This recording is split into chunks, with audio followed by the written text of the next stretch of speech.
Carragher, welcome back. How's your road to recovery been? Yeah, it's good. It's been a bit longer than expected, but hopefully glad to be back and got my first few minutes last weekend and hopefully get a few more minutes this weekend and hopefully get a good win and get into the next round. What is that feeling like when you get to step back out with the lads? It's a hard one, but sometimes it can be a good one well, certainly for me, when I knew that I'd be out for the time I was out, I just had a bit of time to reflect on my own performance, have a look from above when you're watching the lads and things that when you know you're back, what you can improve on or help with a little bit. So, I think it's important that you don't always see the bad and sometimes have a look back at some of your old clips or things that when you get back fit you want to implement into your game. So obviously one side of it of being injured and the lads going out to train and playing is hard, but the other side of knowing where you can improve and get better and help the lads is a good tool while you're injured as well. I guess with how fast-paced football is, there isn't actually that much time for self-reflection apart from the off-season.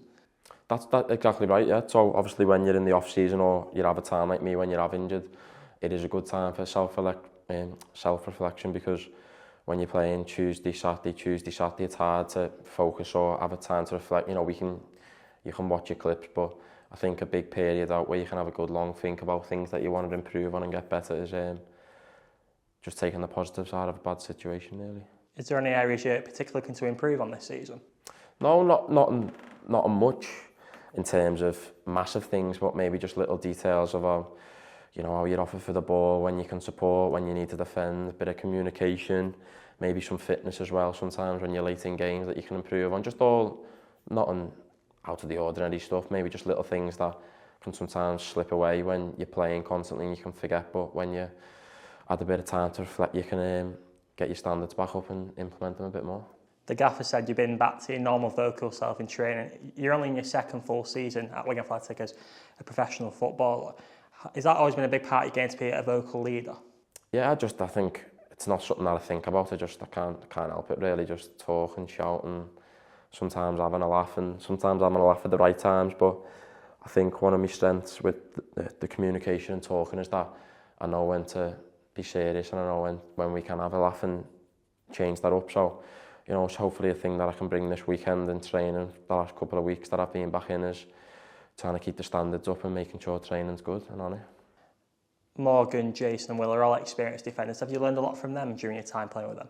Yeah, I think obviously I haven't played with Foxy yet, but definitely last year with Will and Jace.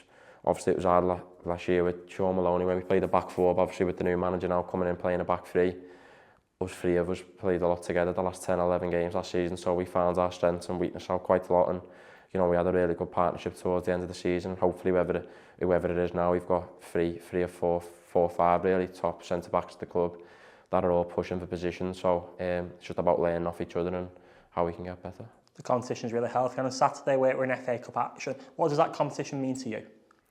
Good, obviously I think the history behind the club that's got in as well, winning it and winning big games, and obviously playing the Man United game that I was involved in, obviously didn't play but on the bench, and just a boss experience that I think, especially for our level, League 2, League 1 and maybe even champ teams, you're all dream of playing at boss stadiums or a big team coming to our ground, and the only way we can do that is winning Saturday and then winning the second round to have a chance. It's never guaranteed, but hopefully we can just give ourselves the best chance of getting one of them teams in the third round by winning Saturday. During your time at the club, you've also enjoyed some special runs in the FA Youth Cup. Do you have any special memories from that? Yeah, a couple. Obviously, I know the lads won the other night, so hopefully I can go on a little run as well. But I think my second year in the Youth Cup, I got hampered by injury. But the first year we played Man U away at Old Trafford in front of 10 or 15,000 and Tottenham at home. So, hopefully the young lads who are in it as well can get a tie like that. But also the FA Youth Cup with the teams that we played, it's a chance to play them teams again in the FA Cup. So like I said, to reiterate, hopefully win Saturday, win the second round, and we give ourselves a good chance of getting a good team. Hemel Hempstead Town, they'll be coming on Saturday, in a really good atmosphere. It's a big day out for their football club. How important is it that we stay on top of our game and remain as professional as we can? Massive, yeah. I think the message this week is our attitude of how we approach the game. And I think it was something that Glenn Whelan said today, which stuck in my head. The biggest respect that we can give them is obviously playing as best as we can and giving them our best attitude, because if we go there with a sloppy attitude and thinking it'll be easy, which it definitely won't be, we'll little bad habits might happen and they can get on top, but you know, our greatest respect, like Glenn said, is going there from minute one and putting it on them and trying to play and score as many goals as we can.